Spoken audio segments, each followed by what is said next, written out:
How you doing, YouTubers? It's Galen. Um, I know it's been a while since I've made a video. It's been a lot going on. Um, had some family members pass. Uh, court dates, etc., etc.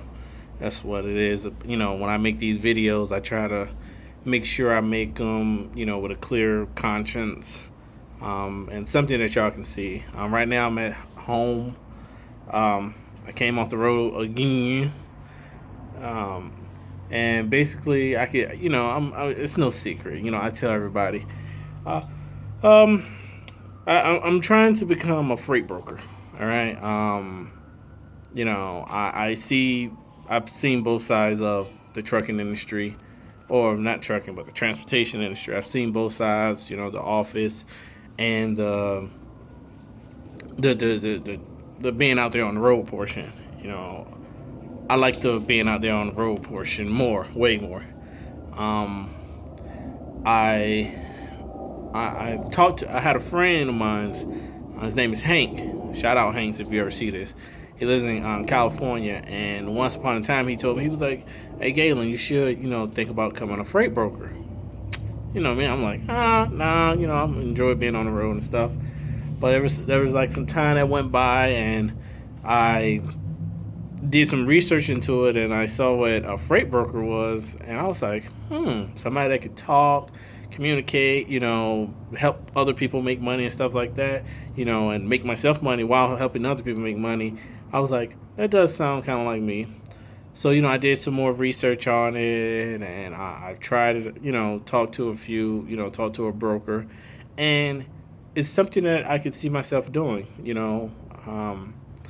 So what I did was I was like, okay, I know the trucking part of transportation. I need to know the other side. So I became a dispatcher, um, for two companies. I'm not gonna say their name, but I became a dispatcher, and I saw the inside of it. Now there's certain people that are built for office jobs. All right. Then there's certain people that are not built for office jobs. I think I'm built for office jobs, but just not with certain people. I'm not an antisocial guy. Anybody come up to me, I love to talk to them and communicate. I love making friends, love having new people. Meeting new people. I met like a few people that met me on just over the YouTube videos I make. So, but I wanted to see how this this dispatch services work and stuff like that. And what I came to come to realization is I don't have to be a dispatcher to understand what freight brokering is. Um, I understand. I understand. What it takes to move freight.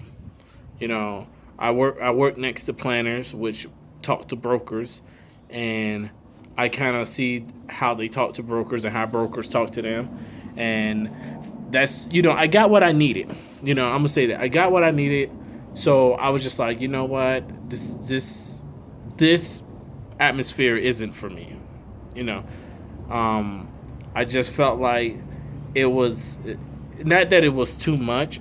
It was just a lot of over exaggeration. I know some of us had an office job, some of us never had an office job. But if you had an office job, if somebody does something bad, not in my case, I've done my bad and I could take, but if somebody does bad, they already know they did bad. There's no need to pile on that they did bad.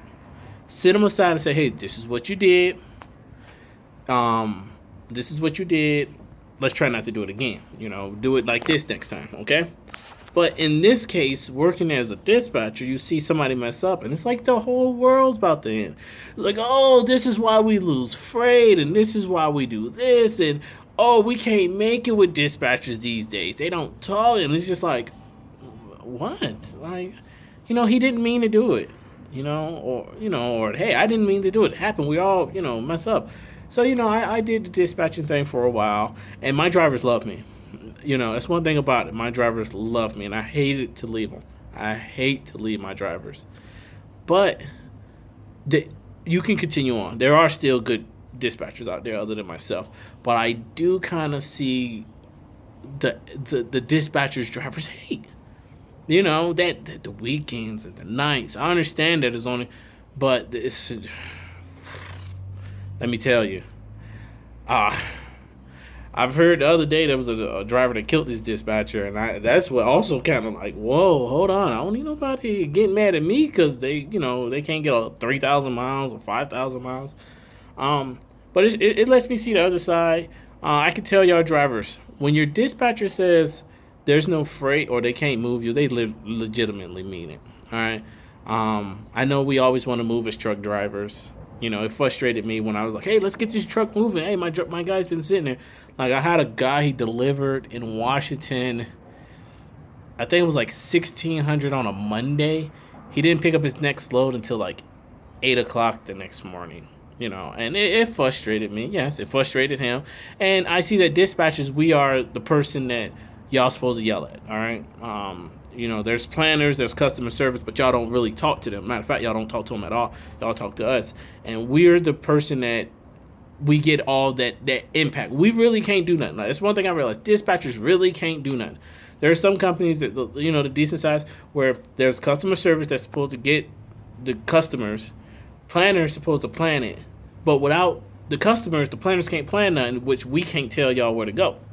All right, so sometimes give your dispatcher a tiny break. I felt the wrath of some drivers that was like, G, because everybody called me G, and they were like, G, what's going on, man? I've been sitting here and look, there's no freight. Dallas area, oh God. I had one guy, he needed to get home that day, or the next day, and he's solo coming from Dallas. That's that's 11 hours right there. What part of Dallas he was in, so it was kind of hard. We got him in, but it was hard. So you can give your dispatcher a tiny break. But I'm going back on the road. I've got all the information I need from it. Only thing I need now is just the broker training. All right, that's what I'm going for. And I'll let everybody keep updated with that. I'm gonna try and see how can I get it started. I know what I need to start. I know the number, and the reason why I'm becoming a broker is for the smaller guys. I had a friend. He has two trucks. And I was talking to the broker company that was attached to our company, and I was trying to say, hey, listen, they're going through, this broker firm, this broker firm.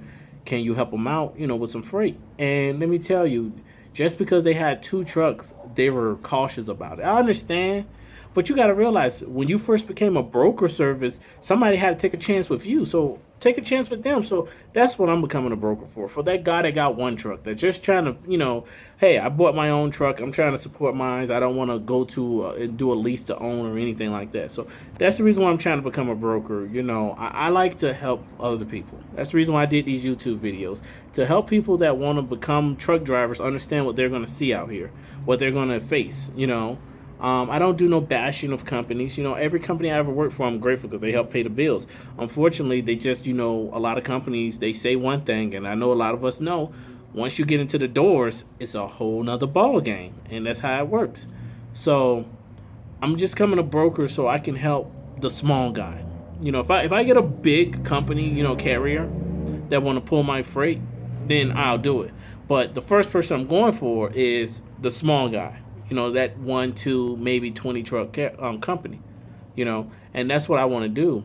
And some of y'all might say, well, gee, you move around a lot. Well, gee, you're not consistent. Well, I'm gonna say I'm not a person that just, I work hard. That's one thing about me. I work hard. All right, I might not stay for long, but I work hard, and I don't quit just to quit. I quit because there's something about the company that I don't agree with, and even if I say something about it, they just won't listen to me because they've been running for so long. Why should I come in there and change things?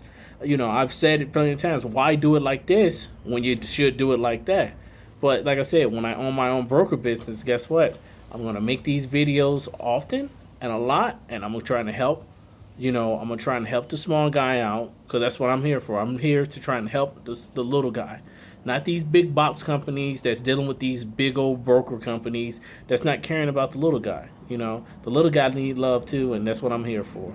So, like I said, I'm about to go back out on the road. I'm sitting here at home in El Paso, and I'm gonna make some more. And I'm sorry if I didn't, because my emails don't come to my phone, and I gotta refresh it, and then sometimes I lose my goddamn. That's one thing I gotta realize. I gotta need to stay updated with my email. But I'm gonna start making more videos. Hit the road soon. I'm going back to a previous company. Nobody knew, but I know one guy said, "Hey, he's still waiting for his rain video." So I'm gonna make that rain video. So the first place I come, I thought I did. I thought I uploaded one, but I didn't. But the first place I go to when it rains, I'm gonna make a video. But like I said, once again, if you're in a town that I'm in, or if you're in a city, once I start rolling out, let me know. Send messages and say, hey, um, make a video in this city. Make a video in that city. If I hit that city, I even shout you out. I'm not trying to do this to make fame or nothing like that. But like I said, I'm doing it so drivers could see future drivers. The guys that already drive, they already drive. But what future drivers should see out there on the road. And like I said, it's a lot of people on this YouTube thing that badmouth a lot of companies. They pay your bills. We all got opinions.